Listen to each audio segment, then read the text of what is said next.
પરોપકારઃ પુણ્યાય પાપય પરપીડનમ. Doing good to others conduces merit, while doing bad harms others and leads us on to it. Good morning, નમસ્કાર, સુપ્રભાત. રવિવારની સવાર છે, 9 વાગ્યા છે, આમ તો 9:15 જેવું. અને રંગીલા રાજકોટમાં ખાલી રાજકોટિયન્સ નહીં, એટલે હું ગુડ મોર્નિંગ રાજકોટ નહીં કહું, but rather I would say good morning Saurashtra. કેમ કે ખાલી રાજકોટથી નહીં, વેરાવળ, સોમનાથ, જૂનાગઢ, બરોડા, આ બધી જ જગ્યાએથી પેરેન્ટ્સ, વાલીઓ, શિક્ષકો, પ્રિન્સિપલ્સ, આ બધા જ વ્યક્તિઓ, સ્ટેક હોલ્ડર્સ અહીંયા પધાર્યા છે.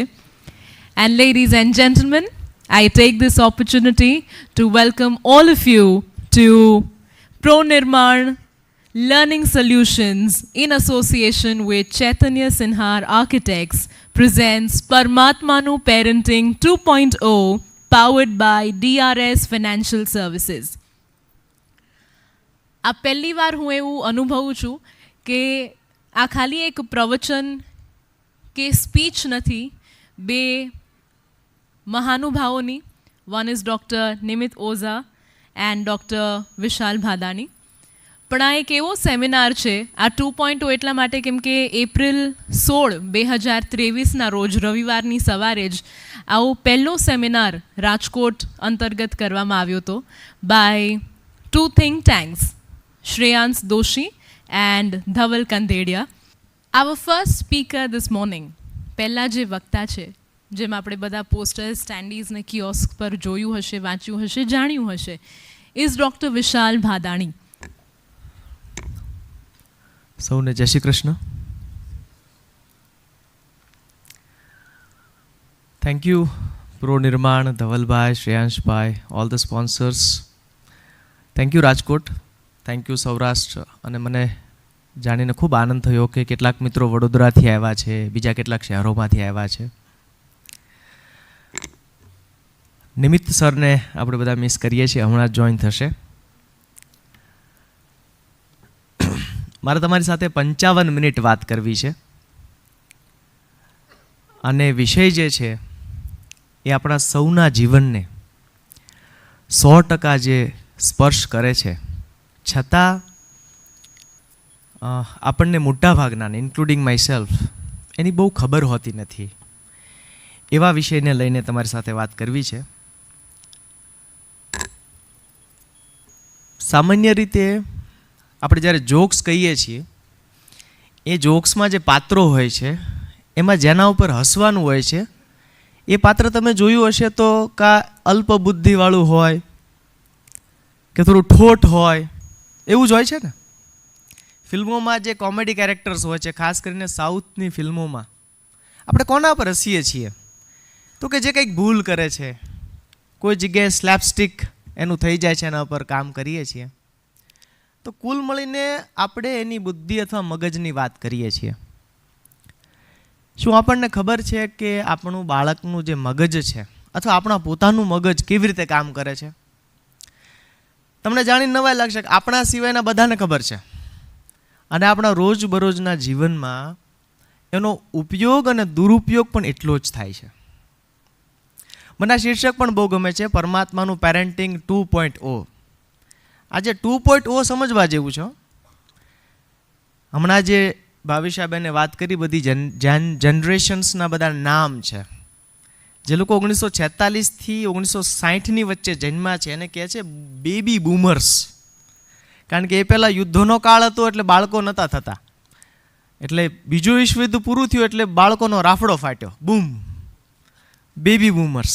આ જનરેશનની ખાસિયત એ છે કે આ જનરેશન ખૂબ નિષ્ઠાવાન છે. એક જગ્યાએ નોકરી કરે ત્યાંથી રિટાયર થાય.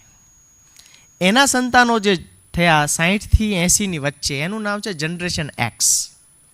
આ જનરેશન એક્સની ખાસિયત એવી છે કે આ જનરેશન એક્સે થોડો બિઝનેસમાં પણ હાથ અજમાવ્યો છે. 1980 પછી જે લોકો જન્મ્યા, જેને આપણે મિલેનિયલ્સ કહીએ છીએ, અમે લોકો અથવા મારા જેવા જે છે બધા 80s પછી જન્મેલા, એને મિલેનિયલ્સ કહીએ છીએ. મિલેનિયલ્સની ખાસિયત એ છે કે એ બધે એડજસ્ટ થઈ જાય, ગોઠવાઈ જાય. એને લેન્ડલાઇન પણ જોયો છે, સિક્કો નાખીને વાત પણ કરી છે, અને હવે વિડીયો કોલ, આઈફોન બધું વાપરે છે, આઈપેડ વાપરે છે. એની એક મર્યાદા પણ છે જેન ઝીની. જેન ઝીની મર્યાદા છે કે એક જગ્યાએ બહુ સ્થિર ન રહે. 5 વર્ષ એમ થાય કે હાલો ને કંઈક બીજું કરીએ. બહુ ચંચળ છે, જોબ હોપર્સ કહે છે. હું એક વખત એમએમાં લેક્ચર સાંભળવા ગયેલો. ઇન્ડિયા પેપ્સિકોના ચેરમેનનું લેક્ચર હતું. તો પેપ્સિકોની એવી સિસ્ટમ છે કે એમ્પ્લોય ઓફ ધ યરનો જેને એવોર્ડ મળે ને એને ચેરમેન સાથે કોફી પીવા જવાનું. તો 23 વર્ષના છોકરાને એમ્પ્લોય ઓફ ધ યરનો એવોર્ડ મળ્યો. તો ચેરમેન સાથે સીસીડી ગયા. ચેરમેને પૂછ્યું, where do you see yourself after 5 years? આ ભાઈ કે certainly not with Pepsi. Pepsi હારે તો નહીં જ. આ છે મિલેનિયલ્સ. હવે મુદ્દો એ છે, અહીંયા જે બેઠા છે મોટા ભાગના, હું એવું ધારું છું મિલેનિયલ્સ છે, અને એમના સંતાનો એ હવે માર્કેટમાં આવ્યા છે, જેને જેન ઝી કહે છે. જેન ઝીની પહેલાં ખાસિયત એવી છે, નીડર, બેબાક, સ્પષ્ટ, કોઈની આંખની શરમ ન રાખે, મોઢે કહી દે. નબળાઈ, એને કશું નથી આવડતું એનું ગૌરવ છે. શરમ નથી, હો, વોટેવર. એને ફરક નથી પડતો. હજી પછી એક જનરેશન, અને આ લોકો અત્યારે જોબ માર્કેટમાં આવી ચૂક્યા છે, જેન ઝી. એની પાસેથી કામ લેવું બહુ અઘરું છે. એની પછી જે આલ્ફાની વાત થઈ, extremely creative generation, Born with social media. તો આપણે કુલ મળીને આજે જેની વાતો કરવાના છીએ એ મિલેનિયલ્સના સંતાનો છે, અને થોડા આલ્ફા એની વાત કરવાના છીએ. મેં કહ્યું એમ જોક્સમાં આપણે શું કહીએ, આના આટા ઢીલા છે, આ ટ્યુબલાઇટ છે, એનો ઉપરનો માળ ખાલી છે, મારે ચેક કરવું છે. આ ઓડિટોરિયમમાં બેઠેલા લોકો ઉપરનો માળ લઈને આવ્યા છે. હું એક જોક કહું. આ જોક એટલો બધો અઘરો છે કે ઓડિયન્સમાં ક્યારેય પણ એક સાથે બધા હસ્યા નથી. મેં ઘણા બધા શહેરોમાં ટ્રાય કરી છે. Let me try in Rajkot, હે ને? તો એવું થયું ભાઈ કે એક છગનભાઈ હતા. છગનભાઈ વ્યાપાર અર્થે આફ્રિકા ગયા, અને આફ્રિકાથી ચિમ્પાન્જી લઈ આવ્યા.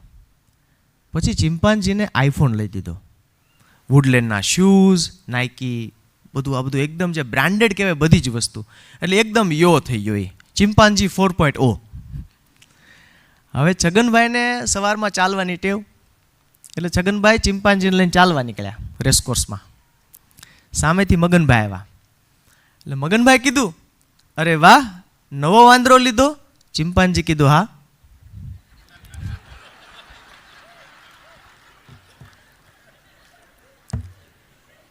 આ ખુરશીની ખાસિયત એ છે કે આમાં ઠોહા દેખાતા નથી. ઘણા એમ કરે, શું કીધું? એને તમે પછી સમજાવજો શેની વાત થઈ એની. તો મિત્રો, જ્યારે કોઈને આપણે વાત કહીને રડાવીએ છીએ ત્યારે હૃદયની વાત થાય છે, જ્યારે હસાવીએ છીએ ત્યારે બ્રેઇનની વાત થાય છે.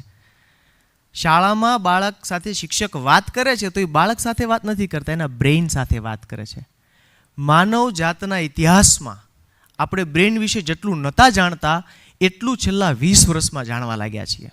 એટલે 21મી સદીનું એક નામ છે એરા ઓફ ન્યુરો એનલાઇટનમેન્ટ. ન્યુરો એનલાઇટનમેન્ટ. કોઈ પણ પ્રોડક્ટ, કોઈ પણ સર્વિસ અત્યારે જે આપવામાં આવે છે બધી જ ન્યુરોલોજિકલી ગાઈડેડ છે. જેમ કે સવારમાં તમે ઉઠીને ટીવી શરૂ કરો એટલે શેમ્પૂની જાહેરાત આવશે, સાબુની આવશે, બપોરે ગરમ મસાલાની આવશે, રાત્રે ગુડ નાઇટ કોલની આવશે. કેમ? તમારે ત્યારે તેની જરૂર છે. એટલે વોટ્સઅપનો રંગ લીલો છે, સ્પોટિફાઈનો રંગ લીલો છે, ફેસબુક બ્લુ છે. આ દરેક રંગ, ફેન્ટા ઓરેન્જ છે, આ દરેક રંગ ન્યુરોલોજિકલી ગાઈડેડ છે. સમજવા માટે યુટ્યુબ પોતે એમ કહે છે કે તમે જેટલા વિડીયોઝ જુઓ છો ને એના 75% અમે રેકમેન્ડ કરીએ છીએ એ જુઓ છો. તમે એક વખત સર્ચ કરો એટલે યુટ્યુબ તમને એ જ વિડીયો બતાવે ને બીજા. તો યુટ્યુબ શું કરે છે કે હ્યુમન બ્રેઇનની કેપેસિટી, એની ટ્રેનિંગ જુએ છે. એમેઝોન તમારો આઈ ટ્રેકિંગ કરે, આને શું ગમે છે, દરેક વસ્તુને ગ્લેમરનું સ્વરૂપ આપવામાં આવે એટલે તમને ગમે.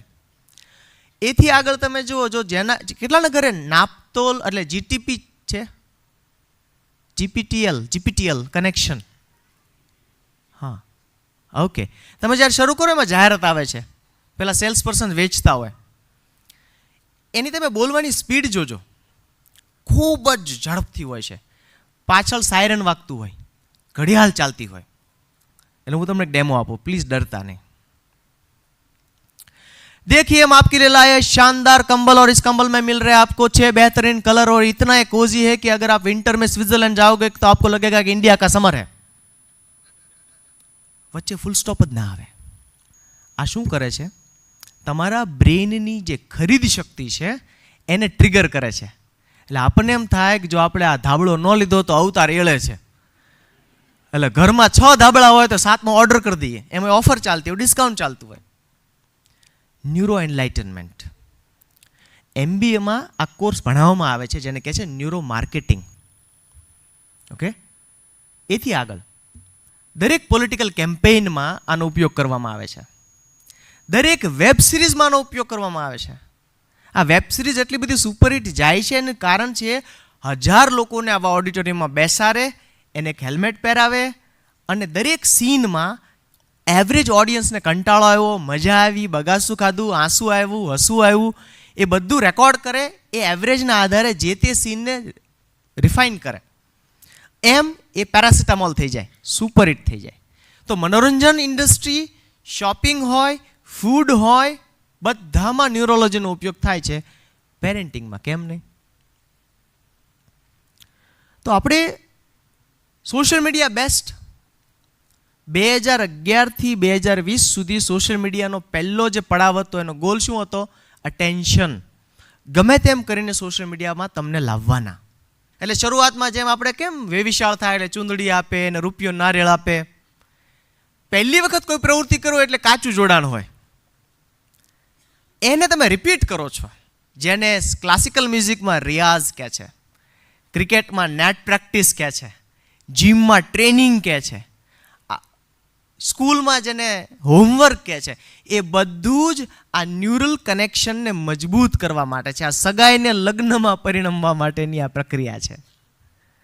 એટલે આજે છે ને, આજે 1400 ગ્રામનું જે બ્રેઇન છે એ આપણા જીવનના 100% નિર્ણય લે છે. ત્યાં સુધી કે તમને છોકરો ગમશે કે છોકરી ગમશે એ નિર્ણય પણ આપણો બહુ છે નહીં, એ નિર્ણય બ્રેઇન કરે છે. મારે તમને 2 એક્ઝામ્પલ આપ્યા છે, એક્સ્ટ્રીમ એક્ઝામ્પલ છે. વર્ષ છે 1966, શહેર છે ટેક્સાસ, અમેરિકાનું. આ શહેરમાં એક માણસ રહે, એનું નામ હતું ચાર્લ્સ વિટમેન. અચાનક આ માણસનું ફોટો ટાઈમ મેગેઝિનના કવર પેજ ઉપર આવ્યો. અને તમે બધા જાણો છો, ટાઈમ મેગેઝિનના કવર પેજ ઉપર કોઈનો ફોટો આવે એનો મતલબ એમ થયો કે એ વ્યક્તિએ કંઈક મોટું કર્યું છે. શું મોટું કર્યું? સવારે ઊભો થયો, ગન લીધી ને એની વાઈફને મારી નાખી, પછી એની માને મારી નાખી, પછી ત્યાંથી ગયો, કાર લીધી, યુનિવર્સિટી ઓફ ટેક્સાસની અગાશી ઉપર ગયો, AK-47 લીધી અને નીચે અંધાધૂંધ ફાયરિંગ કરી, 50-60 લોકોને મારી નાખ્યા. એને પોલીસ આવી, એને શૂટ કર્યો, માણસ મરી ગયો. હવે શરૂ થયું ઇન્વેસ્ટિગેશન. એણે આવું કેમ કર્યું? એણે આવું એટલા માટે કર્યું કે કંઈક તકલીફી અનુભવતો હતો માણસ. એટલે એના પડોશીઓને પૂછ્યું, સગાવાલાને પૂછ્યું કે આ માણસ કેવો હતો, ઝઘડા કરતા હતો? તો કે ના, એના ઘરમાંથી કોઈ દિવસ ઝઘડાનો અવાજ બિલકુલ નહીં. તો આવું કર્યું કેમ? એની ડાયરી મળી. ડાયરીમાં માણસ લખે છે, મને છેલ્લા કેટલાક દિવસથી સખત માથું દુખે છે, બહુ બીક લાગે છે, હિંસાના વિચારો આવે છે, કદાચ હું મરી જઈશ. જો હું મરી જાઉં તો મારી ઈચ્છા છે કે મારા બ્રેઇનની ઓટોપ્સી કરવામાં આવે, એને ખોલીને જોવામાં આવે કે શું એમાં તકલીફ તો નથી ને કાંઈ. એના માટે સજ્જન માણસે $3000 ચેક મૂકેલો ઓટોપ્સી માટે. એટલે સગાવાલે ઓટોપ્સી કરાવી. ઓટોપ્સીમાંથી એક એવી ઘટના ઘટી જેના કારણે એનું ફોટો આમાં આવ્યો. ઓટોપ્સીમાં શું આવ્યું? હવે હું આ જરા મગજ ખોલું છું. ડાબું જમણું જે છે ને આપણું, આપણા મગજમાં બરાબર આ જે જગ્યા દેખાય છે બ્લેક ડોટ, એમાં એક નાનકડું બટન આવે છે જેને કહેવાય છે એમેગડેલા. આ એમેગડેલા આપણા સૌની અંદર ભય, હિંસા, ગુસ્સાનું નિયંત્રણ કરે છે. આ એમેગડેલામાં એને ગાંઠ થયેલી. એટલે એ વ્યક્તિએ જે હિંસા આચરીને એની ઈચ્છા નહોતી, કોન્શિયસ ચોઇસ નહોતી, એનાથી આપોઆપ થઈ ગયેલું વર્તન હતું. હવે તમે વિચાર કરો, આનાથી એક નવી વિદ્યા શાખાનો જન્મ થયો જેને કહે છે ન્યુરોક્રિમિનોલોજી. આજે જેટલા રેપિસ્ટ હોય, સિરિયલ મર્ડરર્સ હોય, એ બધાના બ્રેઇન સ્કેન થાય છે. અને ઘણા બધા કેસમાં એવું જોવામાં આવે છે કે એને મગજમાં આવી ગાંઠ હોય છે, એનાથી વર્તન આવું થઈ જાય. ઘણી બધી વખત આપણને ખબર જ હોતી નથી કે બાળક જે વર્તન કરે છે એની કોન્શિયસ ચોઇસ નથી. કોઈ જગ્યાએ એના બ્રેઇનમાં ઓક્સિજન ઘટ્યો હશે. તમને જાણીને નવાઈ લાગશે કે આપણા શરીરના જે શ્વાસ લઈએ છીએ ને ઓક્સિજન જોઈએ છે ને એમાંથી મગજ એકલું જ 23% ઓક્સિજન વાપરે છે. એટલે થાય શું, દાખલા તરીકે બધા જ આમાંથી જે બધા ઇન્સ્ટાગ્રામ રીલ્સ જોતા હશે, શોર્ટ્સ જોતા હશે, એમાં મુશ્કેલી શું થાય છે, 30 સેકન્ડની રીલ્સ હોય, એમાં ઓલો ભાઈ હમણાં આમામ કરે છે, હે ને, ઓરા ફાર્મિંગ વાળો. હજી ઓરા ફાર્મિંગ વાળો ચાલતો હોય રીલ્સ, આપણે એમ થાય આના કરતાં હજુ આગળ કંઈક સારું હશે. ત્યાં પેલા કોલ્ડ પ્લેમાં હમણાં 2 જણા પકડાઈ ગયા, એનું આવે. હવે દરેક રીલમાં એક સ્ટ્રોંગ ઇમોશન છે. આ સ્ટ્રોંગ ઇમોશન છે ને ઓલો 23% ઓક્સિજન ખેંચે. માની લો કે તમે અડધો કલાક 15 સેકન્ડ લેખે 120 રીલ્સ જુઓ છો, તો 120 વખત મગજમાં ઓક્સિજન માટેની લડાઈ શરૂ થાય. એટલે એ મગજ એક બહુ જ જરૂરી યોગ્યતા ગુમાવી બેસે જેને કહેવાય છે એકાગ્રતા.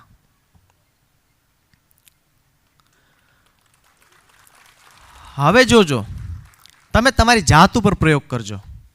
અડધો કલાક રીલ્સ જોવાની પછી કોઈ પણ વસ્તુ વાંચવાની કોશિશ કરજો. You will not be able to read it. અશક્ય છે. કેમ?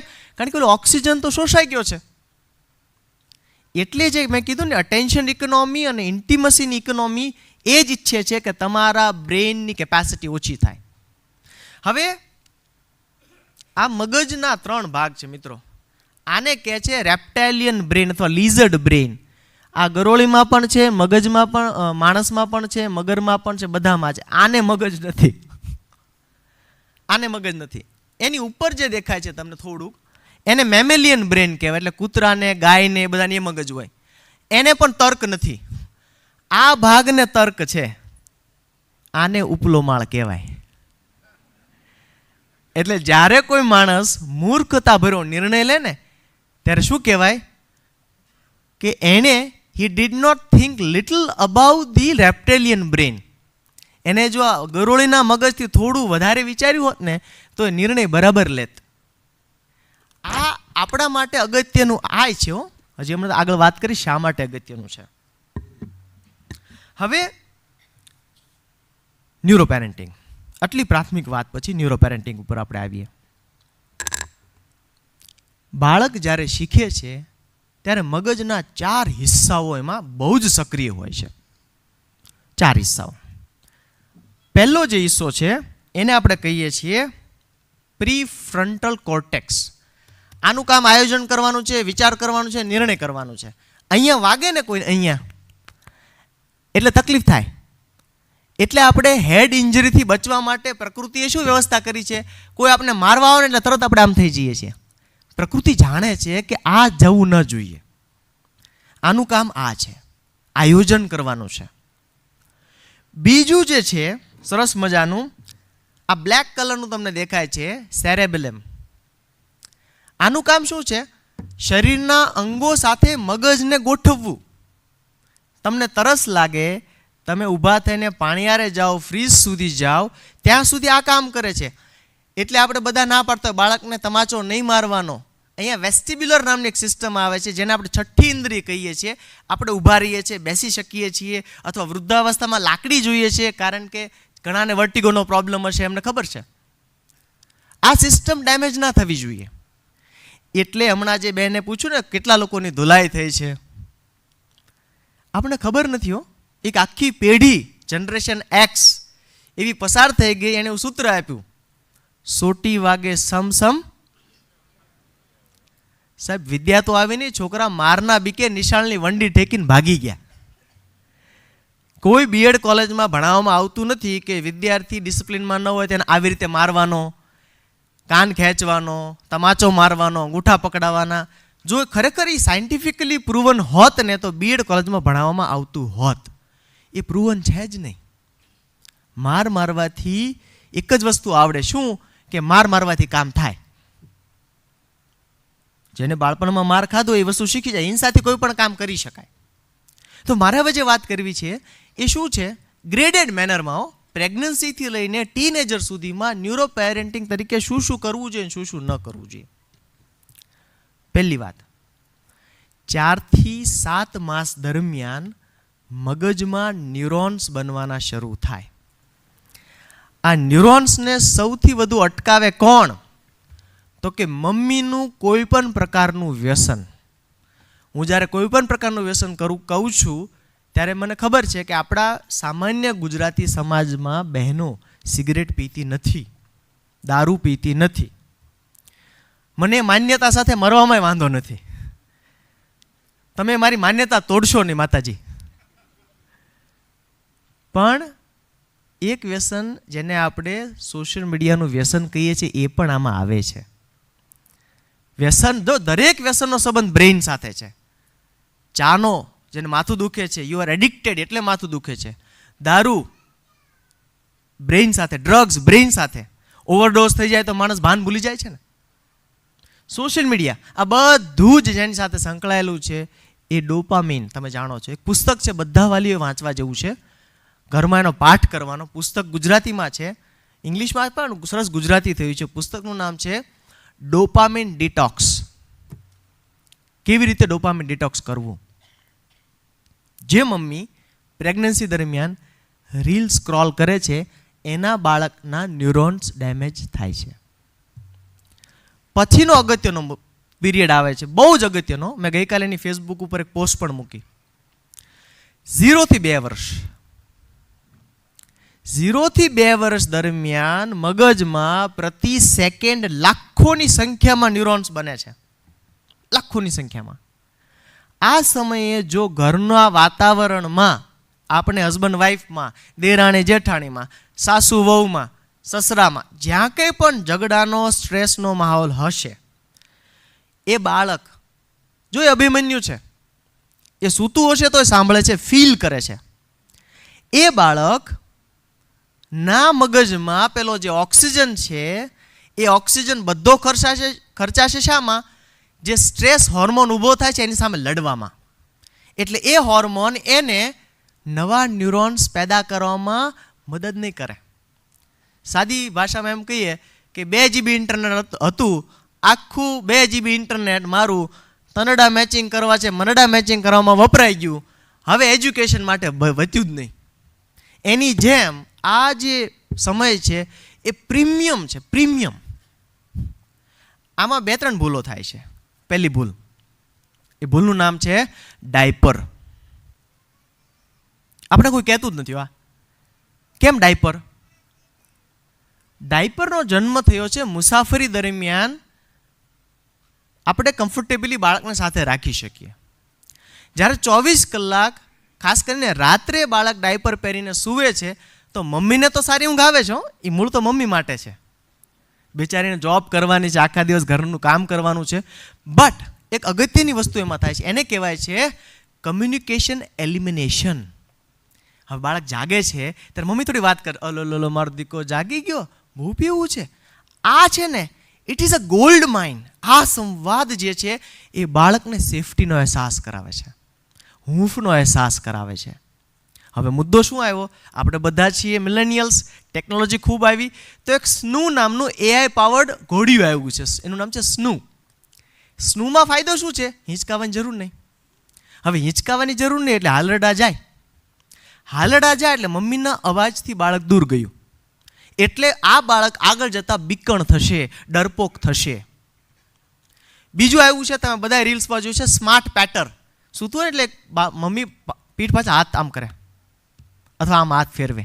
હવે એના માટે માછલી આવે છે, પટ પટ પટ કરે એટલે મમ્મીનો સ્પર્શ પણ જાય.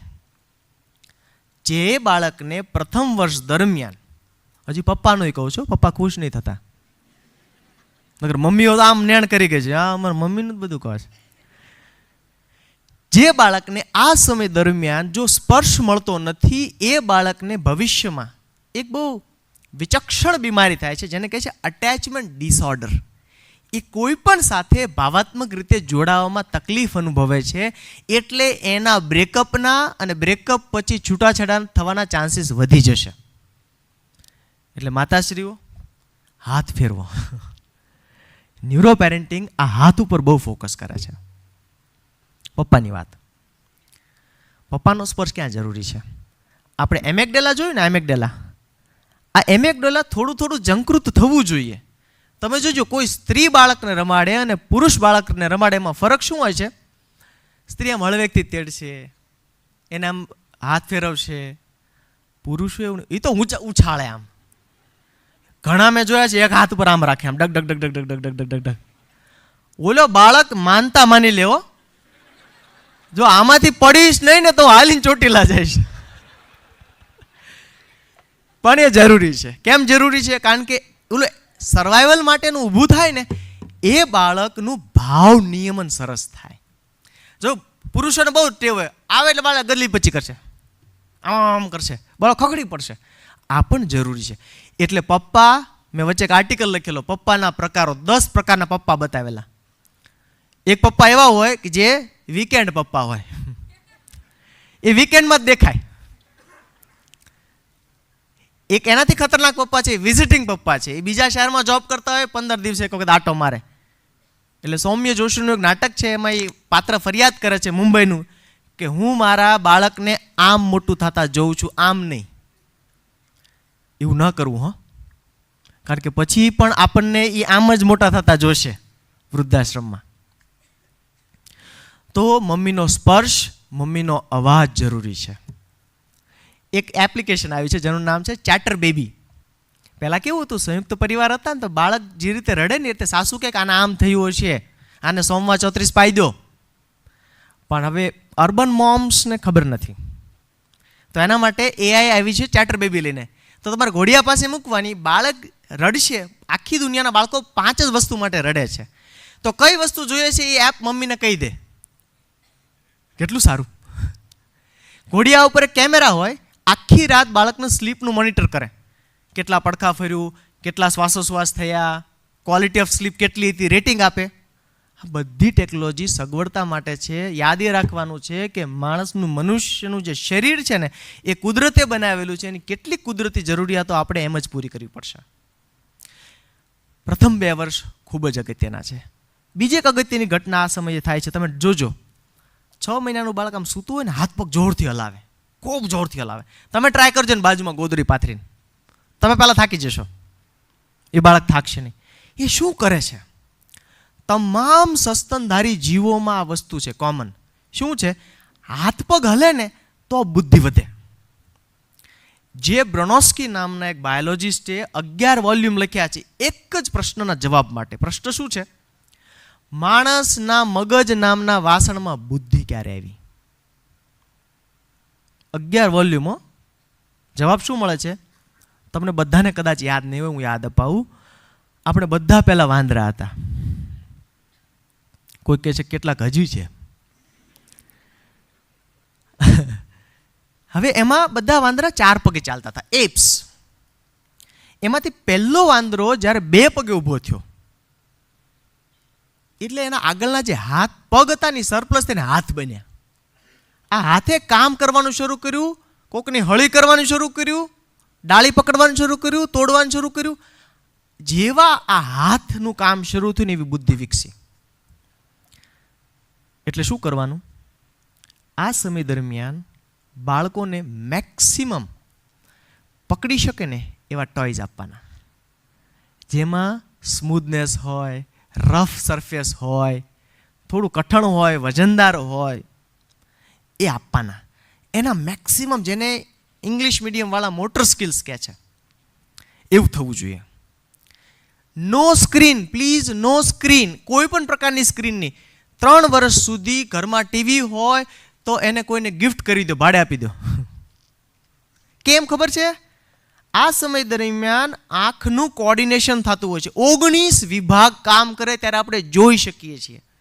એમાં ટીવી 2D છે, 2D, અને આપણે જોવા માટે એક ત્રીજું ડાયમેન્શન જોઈએ જેને ડેપ્થ કહે છે. ડેપ્થ ના હોય તો આપણે જોઈ ના શકીએ. હવે જેને સતત 2D ની ટેવ પડી જાય એ બાળકને આગળ જતા વિનોના યુનિવર્સિટીનું 20 વર્ષનું રિસર્ચ છે, જે બાળકો સ્ક્રીન સાથે ઉછરે છે એમને આગળ જતાં રિટેન્શનમાં પ્રોબ્લેમ થાય છે, જોયેલું યાદ રાખવામાં બહુ તકલીફ થાય છે. તો જેમના બાળકો આ ઉંમરના છે એમને ખાસ વિનંતી છે, ડી સ્ક્રીનિંગ હોમ કરો. ટીવી નહીં, કોઈ પણ પ્રકારનું સ્ક્રીન નહીં. બેઝડ ઓન રિસર્ચ હું કહું છું. અચ્છા, મને વચ્ચે યાદ આવ્યું, કેટલીક મગજ વિશેની આપણને સૌને કેટલીક ખોટી માન્યતાઓ છે. મારે 5 મિથ તોડવી છે મગજ વિશેની. પહેલી મિથ, ખોટી વાત, આપણે માત્ર મગજનો 10% ઉપયોગ કરીએ છીએ. ખોટી વાત. જો આવું હોત ને તો આપણે પહોંચી જ ન શક્યા હોત. સાયન્ટિફિક અમેરિકન નામના જર્નલમાં આના વિશે ડિટેલ આર્ટિકલ છે કે એવું છે નહીં, કોઈ પણ સમયે તમે અને હું 100% મગજ જ વાપરતા હોઈએ છીએ. મિથ નંબર 2, એક સાથે ઘણા બધા કામ કરીએ તો બુદ્ધિ વિકસે. આ મિથ છે, એનાથી ઊંધું છે. આપણા મગજનું ડિઝાઇન જે છે, મગજની ડિઝાઇન એ ભગવાને એક સમયે એક જ કામ કરવા માટે બનાવી છે. એટલા માટે હાઈવે પર બોર્ડ માર્યા છે, mobile of, seat belt on. એક સાથે 2 મેક્સિમમ એક્સિડન્ટ આમાં થાય છે. એક પુસ્તક છે જેનું નામ છે સિંગલ ટાસ્કિંગ. ન્યુરોલોજીસ્ટ એક્સપેરિમેન્ટ કરીને સાબિત કર્યું છે, એક સાથે વધુ કામ કરો તમે મલ્ટીટાસ્કિંગ તો મગજ ડેમેજ થાય છે. ડેમેજ એટલે આપણે બહુ એવું હોય કે મારું બાળક આ એક્ટિવિટીમાં જાય, ફલાણી એક્ટિવિટીમાં જાય, મલ્ટીટાસ્કિંગ બનાવી દઈએ, પણ it is injurious two brain. ત્રીજી મિથ છે, જેનું મગજ મોટું હોય ને બુદ્ધિ મોટી હોય તો આ અહીંયા અત્યારે હાથીનો સેમિનાર આપતો હોત, હે, અને ઓડિયન્સમાં વેલ માછલીઓ ન બેઠી હોત. એવું છે નહીં. કેમ કે જેટલા ન્યુરોન્સ વધુ ને એને જાગૃત રાખવા માટે એટલી એનર્જી જોઈએ, એટલું બધું ખાવું પડે. એટલે હાથીનો મોટા ભાગનો સમય ખાવામાં જાય છે. અને તમે હું એ બેઠા છીએ કારણ કે આપણે ટેકનોલોજી વિકસાવીએ છીએ જેને કહેવાય છે રસોઈ. રસોઈમાં 50% ફૂડ પહેલાં ડાયજેસ્ટ થઈ જાય, થાળીમાં ડાયજેસ્ટ થઈ જાય. આપણું કામ 50%નું છે. એક સરસ મજાનો આમ ગુંદરવાળો પાકનો લાડવો ખાઈ જઈએ ને તો 4 વાગ્યા સુધી આપણે ફ્રી થઈ જઈએ, પછી ખાવું ના પડે. એટલે એ પણ મિથ છે.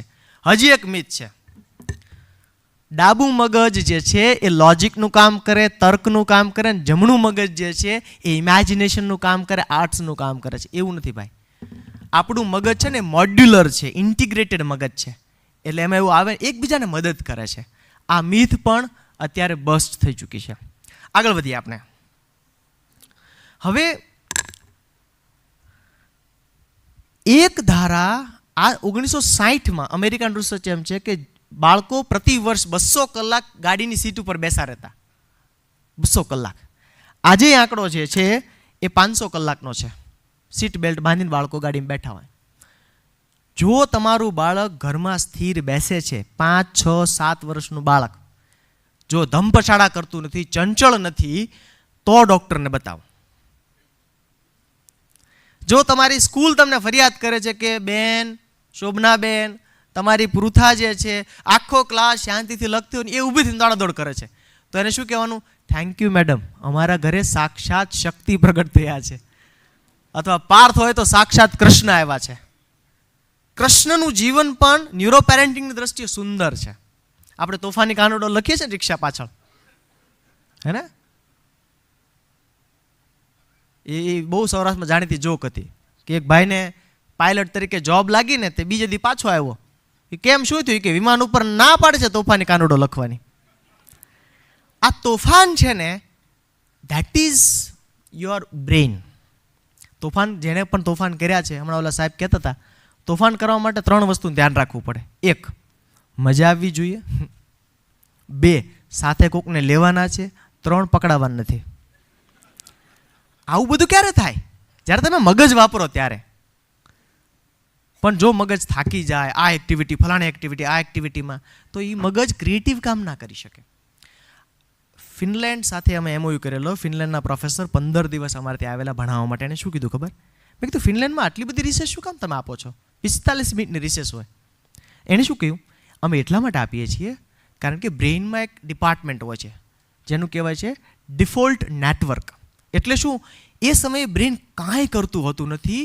જે કંઈ પણ અંદર ગયું હોય છે એને અંદર ઉતારે છે, આત્મસાત કરે છે. એટલે ઘણી બધી વખત eat 5 star and do nothing ad આવે છે ને, eat 5 star and do nothing.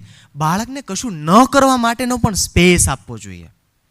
એટલે આપણે કવિએ બહુ કીધું, બહુ સરસ કીધું કે એને બધું જ શીખવવાના તારા ખ્વાબ રહેવા દે, એ હજુ બાળક છે ને શ્વાસ તો લેવા દે.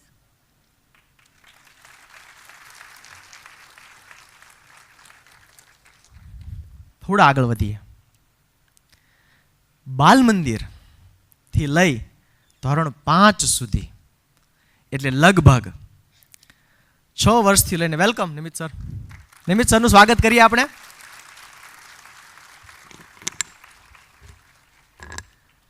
આ જે સમય છે, આમ તો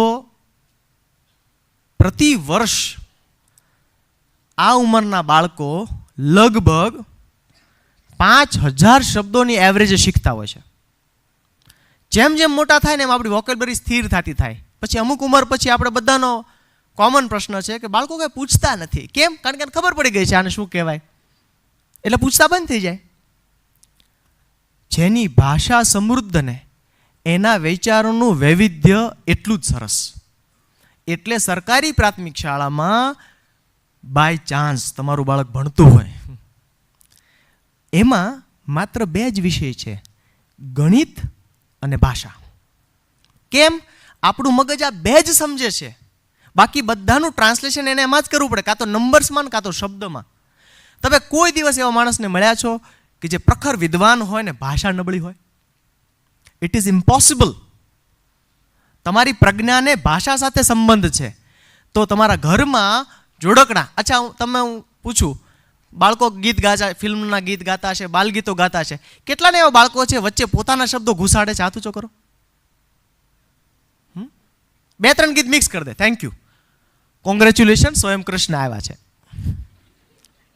એ શું કરે છે? એ ભાષા સાથે પ્રયોગ કરે છે, પનારો પાડે છે. શું થાય છે? એવા સમયે નો કરેક્શન, ઓનલી કનેક્શન. નો કરેક્શન, ભૂલ કરશે. મારો દીકરો, આમાં લખ્યું છે પિતા, મારો દીકરો 8 વર્ષનો છે, 2જા ધોરણમાં સરકારી પ્રાથમિક શાળામાં ભણે છે. તેને ફરવા હું લઈ જાઉં, બાજુમાં મંદિર છે. મને શું કે, પપ્પા થોડી જલ્દી કરો ને, હમણાં આકાશ બંધ થઈ જશે. ત્યારે મારે એમ કહેવાનું કે બેટાને આકાશ બંધ ન કહેવાય, સનસેટ કહેવાય. ના ના, એ એક્સપેરિમેન્ટ કરી રહ્યો છે, એટલે હું તને એપ્રિશિએટ કરું. મેં તો બંધ થઈ જાય, આપણે ખોલી નાખશું, આપણી પાસે ચાવી છે. તો મને કે એવી ચાવી ન હાલે. આ ડાયલોગ બહુ જરૂરી છે, સંવાદ બહુ જરૂરી છે. એટલે આ ઉંમરના બચ્ચાઓ સાથે નાની નાની વાંચન ક્રિયાઓ કરવાની.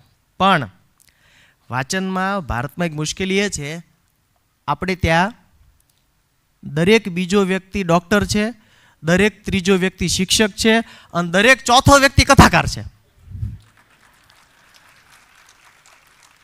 કાંઈ પણ વાર્તા આવશે ને એટલે તરત એમ કે છે, ચલો બચ્ચા, what is the moral of the story?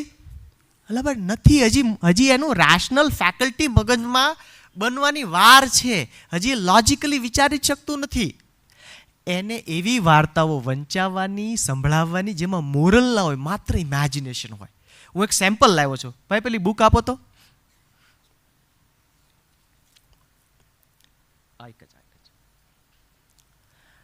જુઓ, આ ઉંમરના બચ્ચાઓ છે ને, એને એવી બુક આપવાની જેના ઉપર પોતે બેસી શકે. આપણે ત્યાં મુશ્કેલી એ છે, એટલા બધા પ્રકાશો છે, આવા પ્રકાશકો છે, આવી બુક્સ આપણે છાપતા નથી. થેન્કફુલી ગવર્મેન્ટ સ્કૂલમાં આવી બુક્સ છે. આમાં શું થાય ખબર છે? આને કહેવાય બિગ બુક. આમાં કન્ટેન્ટ ઓછું અને ચિત્ર વધારે હોય. તમે જુઓ, એક પેજમાં હાર્ડલી 10 જ શબ્દો હશે અને મોટું ચિત્ર. આ બુકની બીજી ખાસિયત એ છે, ચિત્રો હાથેથી દોરેલા છે. કેમ? કેમ કે વચ્ચે જે ખાલી જગ્યા પડે છે ને એ બ્રેઇન જોડાય છે એમાં. એટલે આમાં એઆઈથી એ લોકોને આવડે જ છે હો, એઆઈથી ચિત્રો બનાવતા આવડે જ છે, પણ હાથે કરીને સાયન્સ સમજીને એવા ચિત્રો નથી બનાવ્યા. અને એમાં સાઉન્ડ મહત્વનો છે. જો ચિકનિક ચૂ હરદમ પૂછ હિલાતી ક્યું, ચિકનિક ચૂ ચિકનિક ચૂ અકલ હે તુझ में छोटी क्यों. આ જે રિધમ છે ને, આ રિધમ એ બ્રેન સમજે છે. એટલે આવી બુક્સ બાળકોને આપવાની, મોરલ ઓફ ધ સ્ટોરી નહીં. અને સાચું કહેજો, તમે મોરલ ઓફ ધ સ્ટોરી વાંચી છે, હું ફેર પડ્યો? મોરલ્સ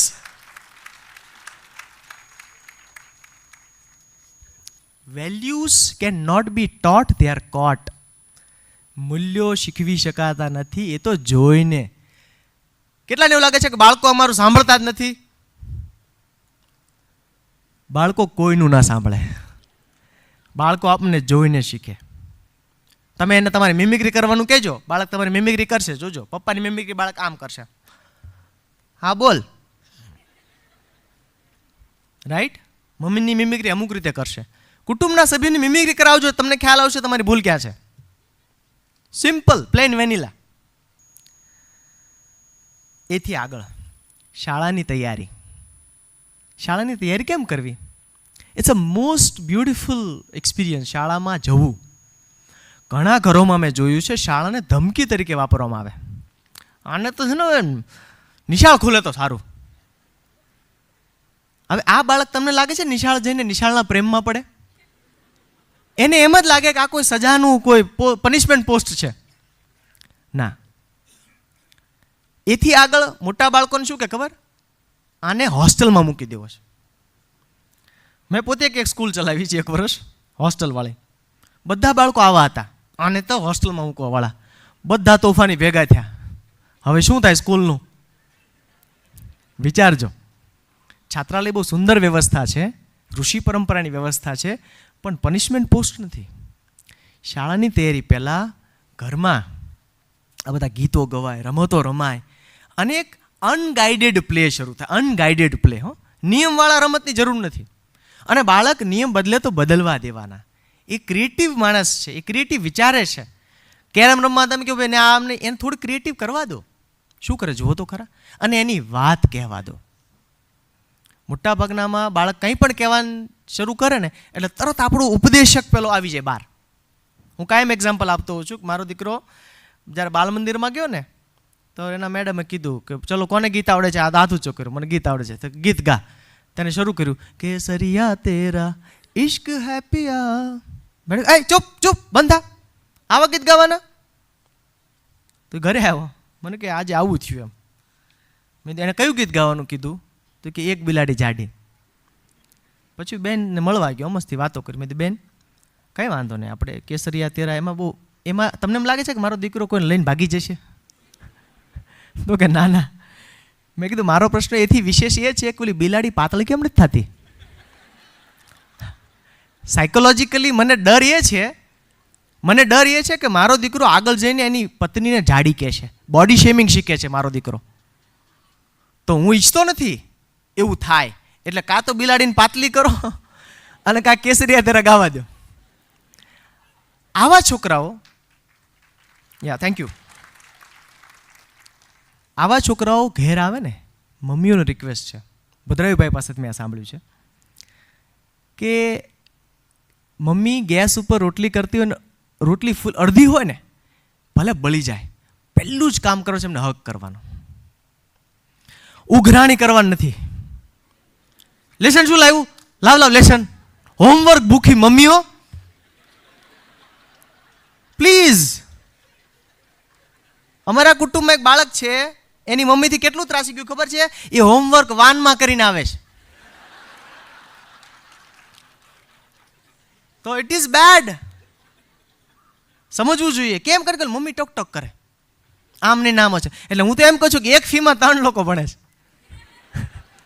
હોમવર્ક બાળક કરે છે, મમ્મી આરવાર કરે છે, ને પપ્પા સ્ટેશનરીમાંથી સ્ટાર્ટ પેપર ને થર્મોકોલ શીટ ને બધું વાવતા હોય. ના ના, પ્લીઝ ટોક ટુ ધેમ. તો આ છોકરો આવ્યો, મને કે પપ્પા આજે હું આમ અણી કાઢતો હતો ને હંચામાં તો ટક દઈને બટકી ગઈ. હવે આના 2-3 જવાબ હોઈ શકે. એક, એમાં શું બેટા ફરી કાઢી લેવાની. આ થયો ઉપદેશ, ઇન્સ્ટ્રક્શન. મેં શું કીધું ખબર? પછી મેલો પાર્થ છે ને પપ્પા, પાર્થ એની પાછળ મસ્ત સંચો હતો ને મેં એનાથી અણી કાઢીને તો મસ્ત નીકળી ગઈ. મેં તો અરે વાહ. પછી આનામાં શું કે ખબર? પપ્પા મને એવો હંચો લઈ દો ને. મિત્રો આમાં જે સટલ પાર્ટ છે શું છે ખબર છે? આ ઉંમરના બાળકોનો આપણે જો એ ટક ન સાંભળીએ ને તો ટીનેજર થશે ને તો બહુ ટકટક કરશે,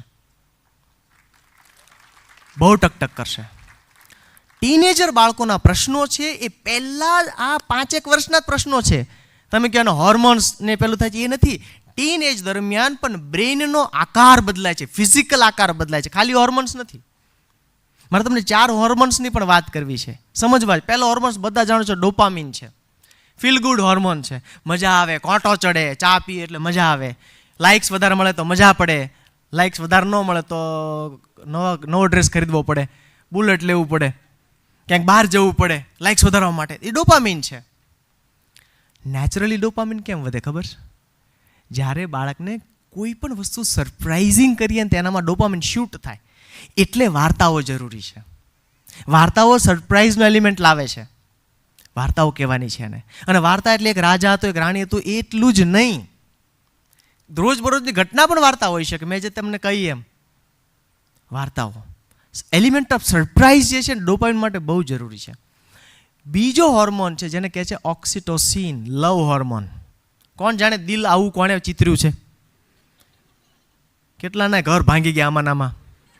ઓલા કોડ પ્લે વાળો આમાં જ ગયો કે નહીં? ખરેખર પ્યાર કભી દિલ સે નહીં હોતા હૈ, પ્યાર ઓક્સિટોસિન સે હોતા હૈ. હગ શું કામ કરવાનું? મમ્મીનો સ્પર્શ શું કામ કરે? મમ્મી બાળકને હગ કરે છે ત્યારે બંનેના શરીરમાં ઓક્સિટોસિન રિલીઝ થાય છે, બંનેના શરીરમાં. એ બાળકની ઓવરઓલ હેલ્થ માટે પણ સરસ છે. મેમલ્સ બધા એવા છે. જો સરીસૃપ જીવો હોય ઈંડા મૂકે, મેમલ્સ હોય બચ્ચાને જન્મ આપે. હવે મેમલ્સની એક ખાસિયત શું છે? એ એકબીજા પાસેથી શીખે છે. એકબીજાની સામે જોવું જરૂરી છે. હવે ક્લાસમાં તો આપણે આમ બેસાડીએ લાઈનમાં, પણ ઘરે આવે ત્યારે બાળક તો ત્યાંય વિદ્યાર્થી ને ઘરે વિદ્યાર્થી. એની સામે જોવાનું, આંખોમાં આંખો નાખીને જોવાનું છે. તો ઓક્સિટોસિન કેવી રીતે થાય? જ્યારે બાળક આપણા પર વિશ્વાસ મૂકી શકે. અવિશ્વાસથી બોર્ડના વિદ્યાર્થીઓ આત્મહત્યા કરે છે. It is not the stress of marks, it is the stress of distrust. આપણે ઘરમાં એવું વાતાવરણ બનાવ્યું કે આપણે કહી ન શકે. સાહેબ ન્યુરો પેરેન્ટિંગની આને કોઈ પેરેન્ટિંગ હેલ્પ ના કરી શકે. ઘણા આમ ચપટી એટલે તલવાર. હો, પપ્પાની ચપટી તલવાર છે. મારે A1માં જોઈએ. હું તો બધા બાળકોને સેમિનારમાં કહું છું, આવું થાય ને ત્યારે સામે કહેવાનું મારે મહિને 5 લાખ જોઈએ. આપો લ્યો. સાહેબ એમ કામ ન થાય. આ એક જીવતું આખું ઓર્ગેનિઝમ છે. આને રોબોટિક ના બનાવી શકાય. ત્રીજો હોર્મોન જેને કહેવાય છે કોર્ટિઝોલ. કોર્ટિઝોલ એટલે સ્ટ્રેસ હોર્મોન છે. સ્ટ્રેસ હોર્મોન ક્યારે થાય ખબર? જ્યારે બાળકને અહેસાસ થાય કે તમે એને પકડી પાડ્યો, એનાથી કંઈક ખોટું થઈ ગયું, કશુંક ભૂલી ગયો. તમે યાદ કરો સ્કૂલના એ દિવસો, ગાંધીજી પરનો નિબંધ તૈયાર કરીને ગયા હતા. નામ બોલાય અહીંયાથી અહીંયા સુધી તમે કેટલા નારિયેળ માનેલા. અહીંયા આવ્યા એટલે પહેલું તો ગળું સુકાણું. કોર્ટિઝોલ થાય ને એટલે પહેલાં બાયોલોજિકલ અસર શરૂ થાય. પરસેવો વળી જાય, એસી શરૂ હોય તો પરસેવો વળી જાય, પગમાં માતાજી આવે અને આપણે આમ ઉપર જઈને બોલવા માંડીએ ગાંધીજીનો જન્મ 1869માં પોરબંદરમાં થયો. તો આપણે લાગે બાપુ ત્યાંથી કહે છે. હજી હું તમને કોર્ટિઝોલનું એક્ઝામ્પલ આપું. અચ્છા, કોર્ટિઝોલ શરીરમાં થાય ત્યારે ખરેખર શું થાય ખબર? બેચેની થાય, કશું યાદ ન રહે, કંઈ પણ કામ કરવાનું મન ન થાય. એટલે હું સ્કૂલના શિક્ષકો સાથે વાત કરતો ને ત્યારે મેં કહું, ક્લાસમાં કોઈ દિવસ એવી જાહેરાત નહીં કરવાની, હું ગમે તેને પૂછીશ. આના પર વિશ્વાસ આવે? નક્કી રાખો ભાઈ. પહેલા 5 રોલ નંબરને આજે પછી માણસ તૈયાર થઈને આવે. હું ગમે એને પૂછ એટલે શું? હા તો બીવરાવી દે. હજી એક કોર્ટિઝોલનું એક્ઝામ્પલ મેરિડ લોકો રિલેટ કરી શકશે. ભાઈઓ, મેં મમ્મીને બહુ વાત કરી. માની લો કે ભાઈઓને છે, તમારા પત્ની તમે ઘેર જાઓ છો સાંજે 8 વાગે, જમવાનું પડ્યું છે, તમે એક બટકું આમ આમ કોળિયો મોં સુધી લઈ જાઓ છો ને, વચ્ચે તમને કહે છે તમે જમી લો ને પછી એક વાત કહું. હવે આને કહેવાય કોર્ટિસોલ. માણસ એ જે પુરુષ છે એ 10x ની સ્પીડે વિચારવા લાગે કે શું રહી ગયું, ક્યાં પકડાઈ ગયા. આવું બાળક સાથે મિત્રો રોજ થાય. મારે કહેવું છે કોર્ટિઝોલ જ્યારે બને છે ને ત્યારે એની શીખવાની વૃત્તિ જે છે એ એકદમ જાણે કે શૂન્ય થઈ જાય, ધાક પડી જાય મગજમાં. એટલે વિશ્વાસમાં લેવાનું. સૂચનાઓ, હવે ટીનેજર્સને સૂચનાઓ હંમેશા ટૂંકી આપવી, ભાષણ નહીં. નો એટલે એ શું કહે છે ખબર? મમ્મી તારું લેક્ચર બંધ કરને કહે છે ને. લેક્ચર કોઈ ના ગમે, ટૂંકી સૂચના આપવી. કેમ? એ સમય દરમિયાન 2-3 ઇન્ટરેસ્ટિંગ ઘટનાઓ થતી હોય છે. આ હોર્મોન્સ તો છે જ, મગજનું ફિઝિકલ ફોર્મ બદલાય છે, એને ઘણા બધા એક્સપેરિમેન્ટ કરવા હોય છે. એની પાસે વિકલ્પો હોય છે પણ લગભગ પસંદગી નબળી જ કરે. નબળી પસંદગીમાં પકડાય છે એટલે જૂઠું બોલે. મેક્સિમમ માણસો જૂઠું બોલવાનું ટીન એજમાં શીખે. ત્યારે એની સાથે સંવાદ કરવો પડે. આપણે તે શાસ્ત્રોમાં એવું કીધું 12 બુદ્ધિ 16 શાન. આ બુદ્ધિ અને શાનની વચ્ચેનો જે છે ને ત્યારે મિત્ર બનવું પડે. પણ મોટા ભાગના મેં જોયું છું, હું યુનિવર્સિટીમાં ભણાવું છું, અમારે ત્યાં છોકરાઓ આવે છે જે તોફાન કરે ને, પછી અમે જરા થોડું અંદર ઉતરીએ ત્યારે ખબર પડે ટીનેજર બચ્ચાઓ સાથે, છોકરાઓ સાથે એના પપ્પા બહુ ઓછી વાત કરતા હોય છે. પપ્પાનો સંબંધ દીકરા સાથેનો વાતચીતનો ઘટતો જાય છે. બહુ સ્ટ્રેન્જ વસ્તુ છે આ. એટલે અમે પછી વાલીને હોમવર્ક આપીએ કે રોજ 8:30 રાત્રે તમારા દીકરા સાથે વાત કરો. બાળક શું કરશે? વાયા મમ્મી ચલાવે, મમ્મી પપ્પાને કહેતું. એટલે મમ્મીને પણ રિક્વેસ્ટ છે, please don't be a filter, direct dealing કરવા દો. તો એ જે બ્રેઇન જે અત્યારે બહુ અસમંજસમાં છે, આ જ ઉંમરમાં વ્યસન થાય છે. કેમ કે એ વેલિડેશન શોધે છે, વેલિડેશન, રાઈટ? આ જ ઉંમરમાં કેટલા બધા ટીનેજર્સ ઓનલાઈન ફ્રોડનો શિકાર બને છે. કેમ? એને એક્સટર્નલ વેલિડેશન મળે છે. 14 વર્ષની દીકરી હોય, સરસ બનીને તૈયાર થઈ હોય, એનો ભાઈ કે એના પપ્પા કહે છે કોઈ દિવસ, બેટા આજે તું મસ્ત લાગે છો, સરસ લાગે છો. એ કોઈ દી એને પુરુષનું કોમ્પ્લિમેન્ટ કેવું કહેવાય એનો એને ફર્સ્ટ હેન્ડ એક્સપિરિયન્સ નથી. એટલે પહેલી વાર જ્યારે ઇન્સ્ટાગ્રામમાં કોઈ હાઈ પોપ થાય છે, હાઈ, એટલે એને એમ થાય ઓકે સમબડી નોટિસ્ડ મી, અને પછી એને કહે છે you are looking beautiful, dopamine spray થયો, ગમ્યું એને, એની સાથે વાતચીત શરૂ થશે. અને આમ કેટલી બધી દીકરીઓ રોજ ફસાઈ જાય. તો પપ્પાને, ભાઈઓને નમ્ર વિનંતી છે કે આપણી દીકરી છે, આપણી બહેન, એને કોમ્પ્લિમેન્ટ આપો. It's necessary. ચર્ચા કરો. આ ટીનેજર પહેલાં માટેની જરૂરિયાત છે. આખી જે ઇવોલ્યુશન છે આપણો, આજે આપણે બ્રેઇન ડેવલપમેન્ટ જોઈ રહ્યા છીએ ત્યારે, એમાં કોમન વસ્તુ શું દેખાય છે? તમે બોર્ડના રિઝલ્ટ્સ વખતે જોજો. બોર્ડના રિઝલ્ટ્સમાં જે ટોપ કરે છે કોણ છે? શાકવાળાની દીકરી, રિક્ષાવાળાનો દીકરો. આ વખતે યુપીએસસીમાં 552 નંબર જે આવ્યો છે એ વિદ્યાર્થી માલધારી ઢોર ચારતા ચારતા માત્ર યુટ્યુબ પરથી શીખ્યો છે. કેમ આવું થાય છે ભાઈ? આપણે તો બધી ફેસિલિટી આપી, પણ ઈશ્વર જેનું નામ, એ કહે છે ભાઈ નેચરલ પ્રોસેસ ફોલો કરો. What is natural process? બાળકોએ ઘરના કામ કરવાના છે, ખાસ કરીને દીકરાઓએ. ડુ યોર બેડ કરીને એક પુસ્તક છે, એમાં એમ કીધું કે જો સવારે ઉઠીને તમે તમારી પથારી વાળો ને તો ઇટ્સ અ સ્પિરિચ્યુઅલ આવર, આખો દિવસ મસ્ત જાય તમારો. પણ આપણા ભારતીય ઘરોમાં આ છે નહીં. પુરુષનો ઈગો જે છે ને એ સ્ત્રીની જેલસી બરોબર જ છે. ફરીને કહું, ઊંધું કહું, સ્ત્રીની જેલસી અને પુરુષનો ઈગો ઇક્વલ છે. તો એને કામ કરવાના. કેમ? બ્રોનોસ્કી યાદ કરો.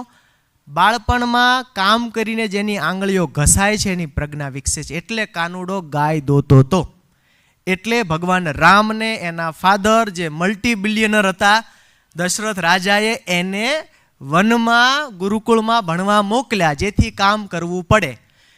2008માં ટાઈમ મેગેઝિને કવર પેજ ઉપર કીધું છે કે 21મી સદીની મોટી બીમારી છે ઓવર પેરેન્ટિંગ. બેટા તું ત્યાં જઈશ નહીં, તને ડસ્ટ લાગી જશે. અને આજે ડસ્ટ નહીં લાગે ને સાહેબ તો કાલે પંખે લટકશો. આ એકલવાયા છે. આ ગ્રુપમાં રમતા નથી, આ પબજીમાં છે પણ શેરી રમતો રમતા નથી. તો કોમન વસ્તુ એ છે, મેમલિયન બિહેવિયર એ છે, પ્રકૃતિએ બધા જ સસ્તનધારી જીવનું રમવાનું ફરજિયાત કર્યું છે. ઉંદર ઉપર એક બહુ સરસ પ્રયોગ થયો. પ્રયોગ એવો હતો, ઉંદરના 2 બચ્ચાને જન્મથી જ રમવાથી દૂર રાખવામાં આવ્યા. આ બચ્ચાઓને 6 મહિના પછી અન્ય બચ્ચાઓ સાથે જે બચ્ચાઓ રમતા હતા નેચરલી એની જોડે મૂકવામાં આવ્યા. તો આ 2 બચ્ચાનું રિએક્શન શું હતું? 2 રિએક્શન હતા. કાં તો ટોટલી ફ્રીઝ થઈ ગયા અથવા તો અન્ય બચ્ચાઓને બટકું ભરવા માંડ્યા. તો ભાઈઓ અને બહેનો, અત્યારે જેના સ્વભાવમાં થોડાક બટકા દેખાય છે ને એ બાળપણમાં રમેલા નથી. રમવું એ સંશોધનની ઉચ્ચતમ અવસ્થા છે એવું આઇન્સ્ટાઈન કાકા કહીને ગયા છે. Play is the highest form of research. જે રમતા હોય ને એને હાર પચાવતા આવડે. ગ્રુપમાં વહેંચાઈ જાય. સાહેબ 11 જણની ટીમ ક્રિકેટ હારી જાય તો હું એકલો ક્યાં હાર્યો છું? હાર વહેંચાઈ જાય છે. એ આગળ જતા રોજગાર ધંધામાં પણ એને વાંધો આવતો નથી. પણ અત્યારે એક મુશ્કેલી છે સાહેબ, આ બ્રેઇન સાયન્સનો ઉપયોગ કરીને સોશિયલ મીડિયા આપણને સૌને વખાણ ભૂખ્યા બનાવે છે. We are raising a generation of praisers, જેને માત્ર લાઇક્સ ને એ જ જોઈએ છે. આનાથી થાય શું? એક કેસ સ્ટડી. અમદાવાદનો એક છોકરો ઓલ ઇન્ડિયા મેથ્સ ઓલિમ્પિયાડમાં ફર્સ્ટ આવ્યો, ધોરણ 10માં. મેથ્સ જીનિયસ હો. બધા એની બહુ ટાઈમે એની કવર સ્ટોરી કરી, બધાએ કર્યું, આજ તકમાં બધે જ આવ્યું. એટલે એ છોકરાને હાર્વર્ડ યુનિવર્સિટી ઉપાડ્યો કે you are a maths genius, તું આવી જા, અમે તને આગળનું ભણાવશું. છોકરો હાર્વર્ડ યુનિવર્સિટી ગયો. 6 મહિના પછી એના પેરેન્ટને હાર્વર્ડ યુનિવર્સિટીમાંથી ફોન આવ્યો ઇન્ડિયા અમદાવાદમાં, તમે જલ્દી આવીને તમારા દીકરાને લઈ જાઓ, કન્ડિશન ઇઝ વેરી સિરિયસ.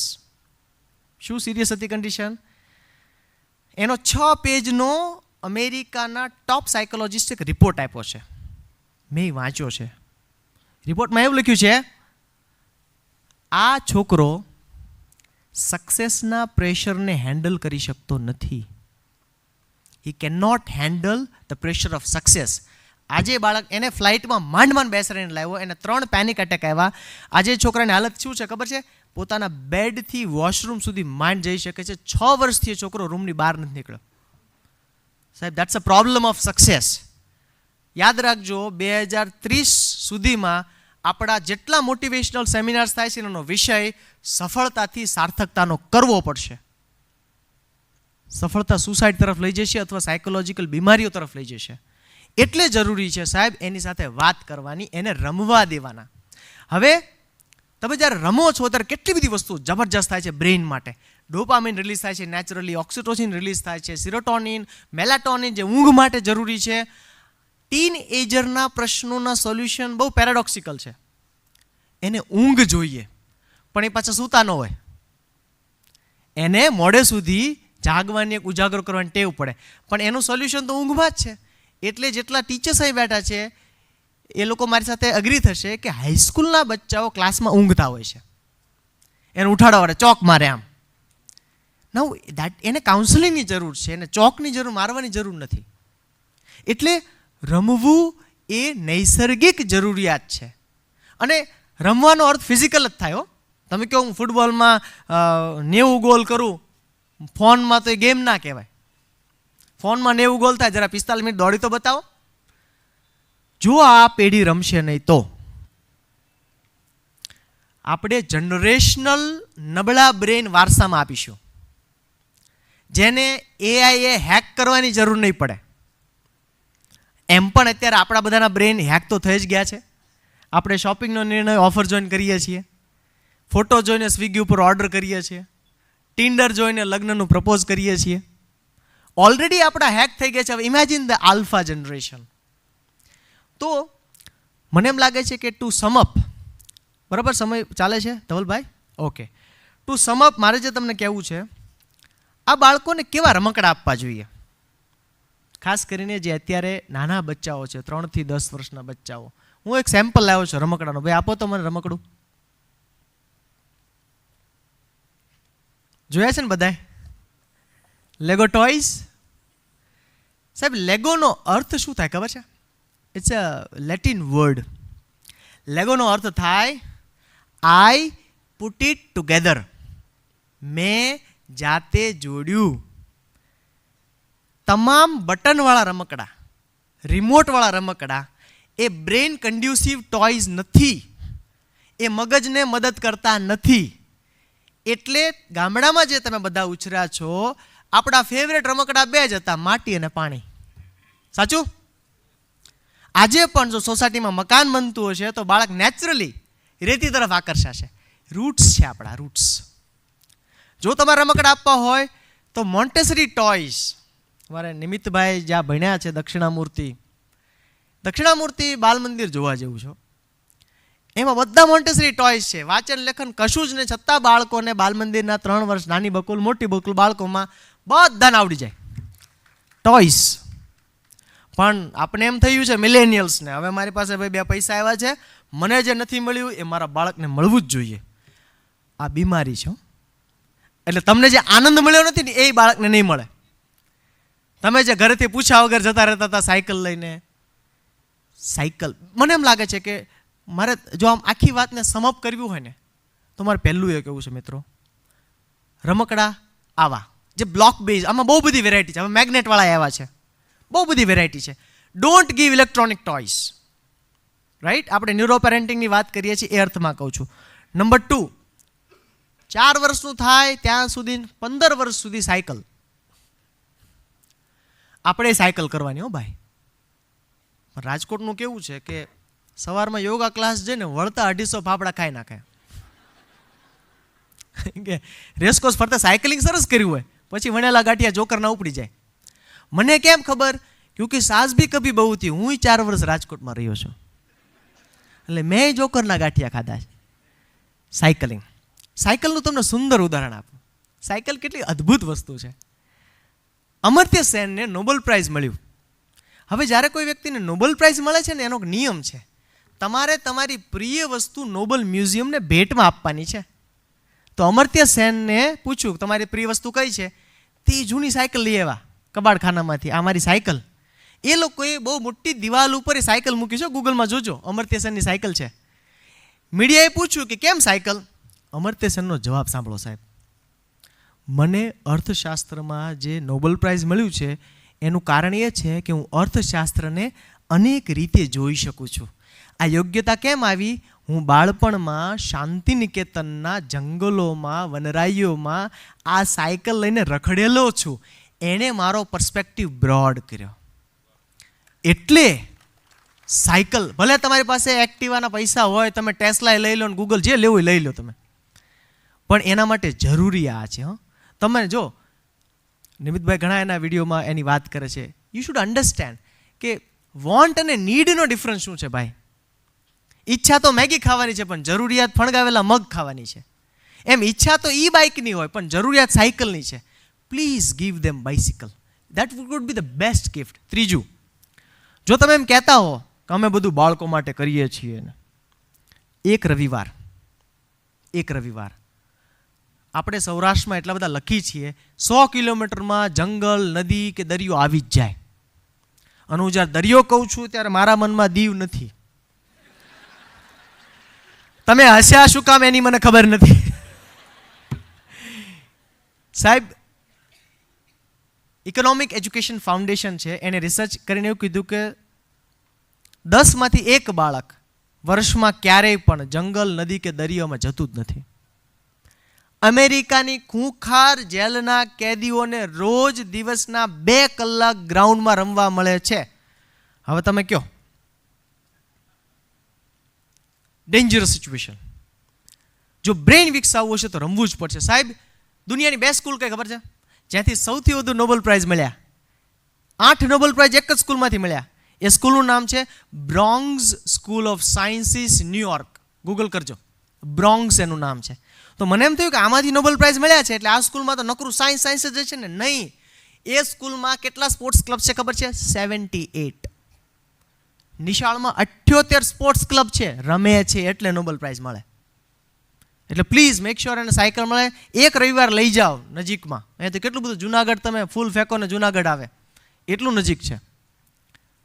ત્રીજી વસ્તુ, સુંદર મજાના પુસ્તકો ઘરમાં વાવો, લાવો નહીં, વાવો. એની સાથે વાત કરો મિત્રની જેમ, હો, ઉપદેશકની જેમ નહીં. એના શબ્દોનું ભંડોળ વધશે એટલે બધું સરસ થશે. મેં તમને કહ્યું એમ, પ્રજ્ઞાનો સંબંધ શબ્દો સાથે છે. અને એનું મને ઉત્તમ ઉદાહરણ જો અત્યારે યાદ આવતું તો હનુમાનજીનું છે.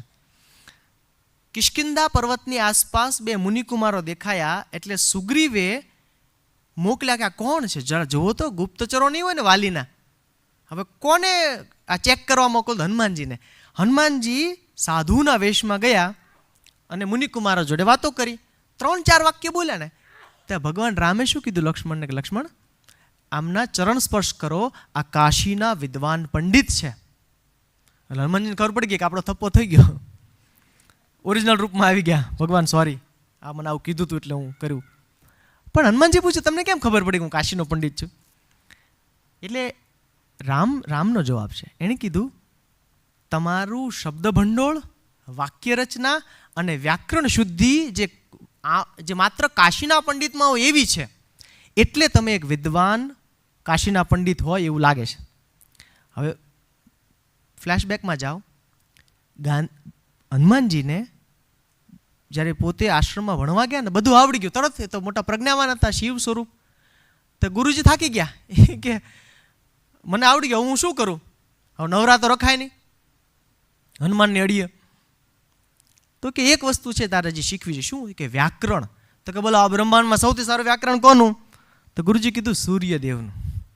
તો હનુમાનજી પાછા સૂર્યદેવ પાસે ગયા. સૂર્યદેવ બી ગયા, આ ઓલો જ છે, હો, સંતરું સમજીને ગળી ગયો તો એ જ છે. પેલા બાના કાઢ્યા સૂર્યદેવે કે ભાઈ મારે ટાઈમ ન, જો મારે 24 કલાક આમ ફરવાનો ને મારી પાસે ક્યાં ટાઈમ છે? હનુમાનજી કે હું તમારે હારવાર ફરું તો? હનુમાનજીએ મિત્રો સૂરજ આમ ફરે છે, હનુમાનજી પાછા પાછા ઉડે છે, આમ ફરીને આખું વ્યાકરણ શીખ્યા. એટલે એ આપણા એ ઈષ્ટદેવ છે સાહેબ. એટલે ભાષા, એટલે વાર્તા, એટલે ગીતો, એટલે એની બુદ્ધિ વિકસે. પ્રોત્સાહન સાહેબ, પ્રોત્સાહન ઇઝ લાઈક મેજિક. ટીનેજરમાં મા બાપને, કુટુંબને ખબર નહીં શું છે, મેણા મારે.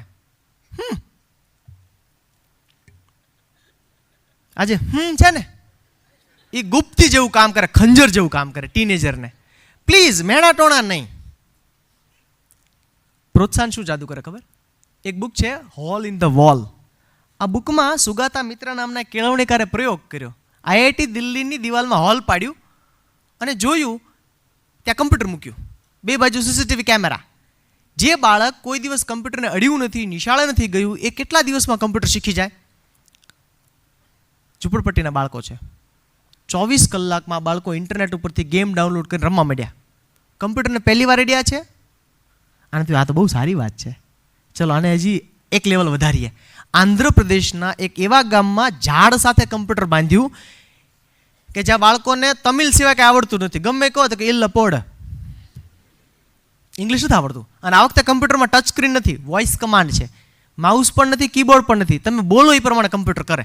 છોકરાને ઇંગ્લિશ આવડતું નથી. પણ આને કમાલ વસ્તુ શું કરી ખબર? એ ગામની એક છોકરીને જોબ આપી, ખુરશી ઢાળીને અહીંયા બેસવા. શું કરવાનું?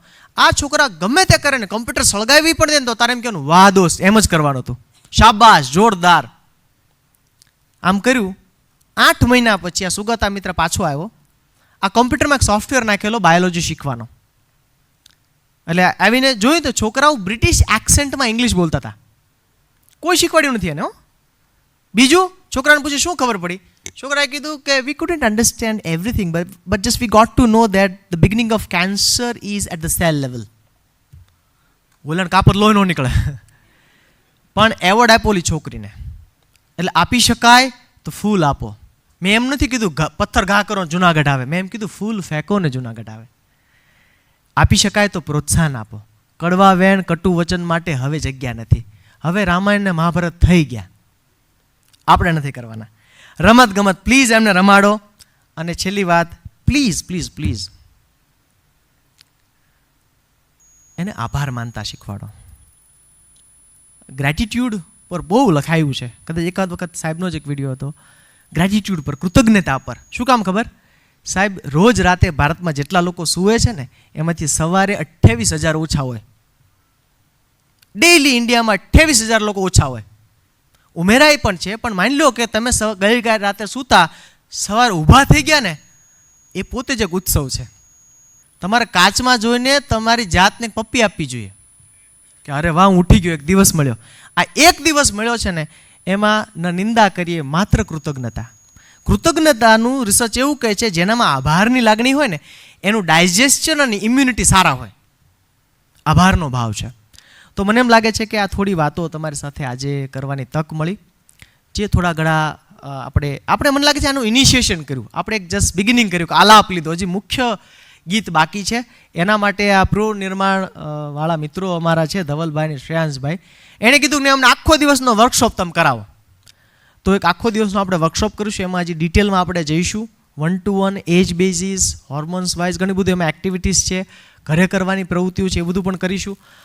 અને મને બહુ આનંદ થયો કે ફરી વખત મને આ નિમિત્તે રાજકોટ આવવાનું મન થયું. તમારી બધાની જેમ હું પણ નિમિત્ત સરને સાંભળવા ખૂબ ઉત્સુક છું. Thank you so much. સૌને ફરી જય Shri Krishna. Thank you Vishal sir.